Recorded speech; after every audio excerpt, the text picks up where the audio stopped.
Thank you for coming back to my channel.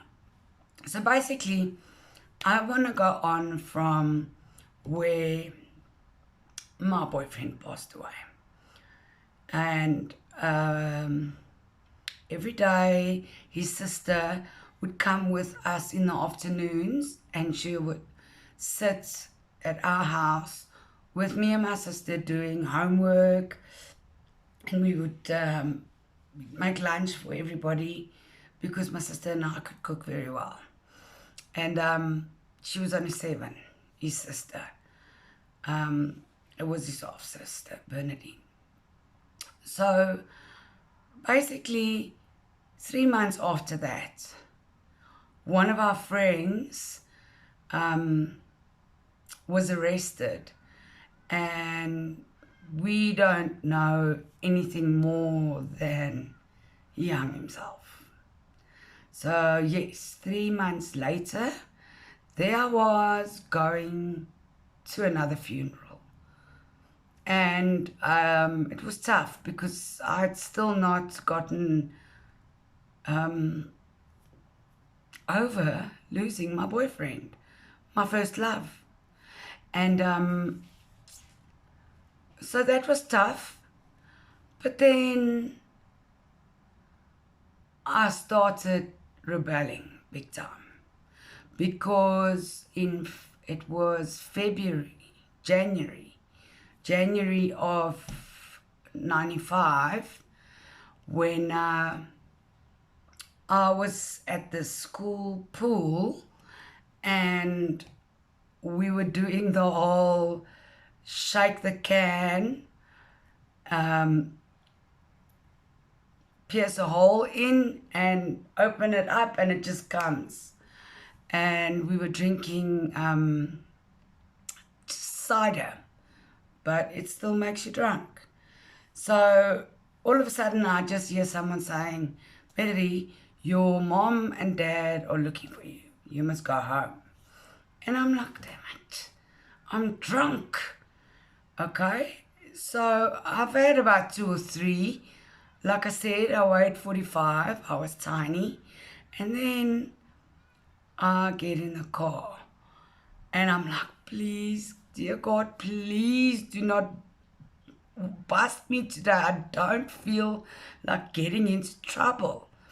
And my parents say, my grandmother is busy dying. And they came and picked us up from the athletics at the school. Obviously, my sister was at the athletics and I was at the swimming pool drinking cider.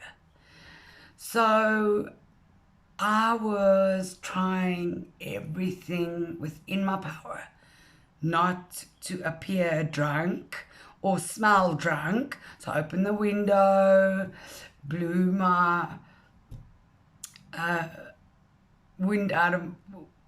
it out of the window. So we get home and we get dressed, we go visit my grandmother, but she's so far gone, it's not even funny. So the next morning, they said, it's time. And she was on oxygen, but it just didn't really do anything. She was in a coma, and my parents didn't allow us to see that. So I never really got a chance to say goodbye to my grandmother. So she passed away the next day, the Saturday. And so that's what happened to me after. At school, what happened was, sorry about that, I was asked to be an informant for the police, and I targeted a girl that I bought weed from, and we in our uniforms had just a plain white shirt and then your dress over the shirt, because it was sort of cut a little bit wider around the arm area. And obviously those shirts, they have a pocket. So I put the matchbox into the pocket because I don't want to leave it in my case, in my suitcase, yeah. And, I don't have a jacket or anything.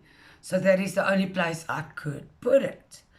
And my friend comes to me and she taps on the hard box. And she says, "What's that?" And I say, "Nothing." And she would just not leave it alone. So she's going on about it. And eventually I just say, "You know what? It's marijuana." And I explained to her that I'm working for the police as an informant. This is not supposed to happen at school. I'm supposed to leave, go to the police, and hand over the evidence so it can be logged and stored. And then I would obviously have to give another written statement. So, that was what I was planning. And she was just like, "Not a chance." And she said, "We're going to the headmaster, whether you want to go or not. If you don't go, I will go."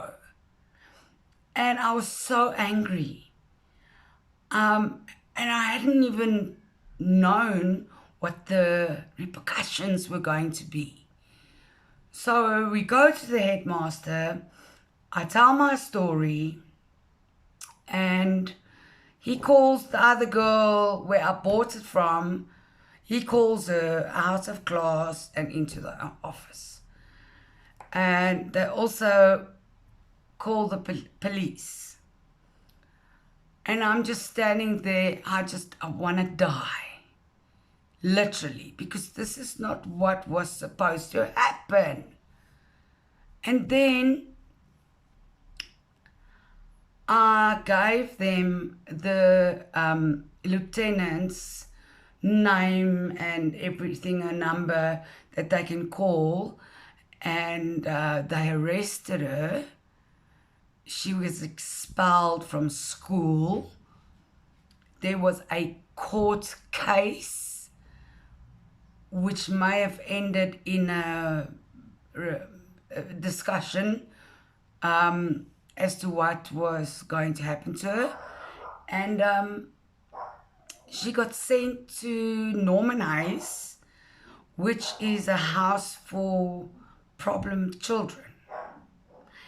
And generally it's got to do with drugs and, that kind of thing.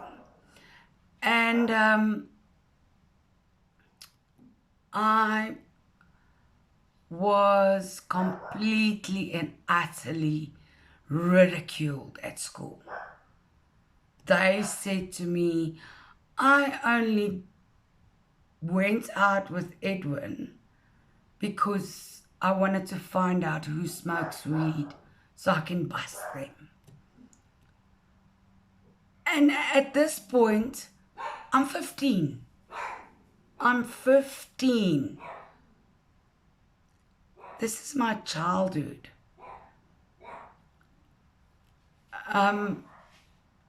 So she was sent there, I think, for 2 years. And when I was about 17,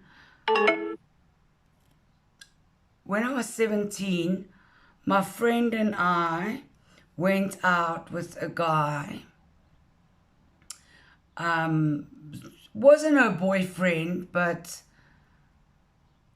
yes, they were sort of together. So we go to his place, and he's a teacher, and we end up at Norman